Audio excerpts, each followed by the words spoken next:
The Peugeot 3008 is a 5-seater SUV that has really impressed us here at Auto Trader, striking an excellent balance between comfort, practicality, style and performance. But with loads of different configurations of 3008 available, and that's before you start adding any options, how do you know which one to go for? Here's our guide on how to spec yours.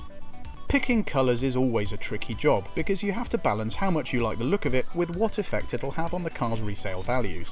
The 3008 comes in a solid hurricane grey paint as standard, which we think looks fine, but we suspect that opting for a metallic paint will be worth the few extra pounds you pay when it comes to selling the car on. This conservative but classy Nimbus Grey does the trick, but don't worry, you don't have to combine it with the slightly bizarre two-tone finish on this particular car. And it's not available on our favourite trim level anyway. That trim level is the second rung Allure. Even the entry-level Active model gets a Swish digital dashboard, dual-zone air conditioning and smartphone connectivity, but the Allure gives you a pile of extra safety features, including lane departure warning and blind spot detection, as well as automatic full beam on the headlights, front and rear parking sensors, sat-nav and some swanky 18-inch alloy wheels.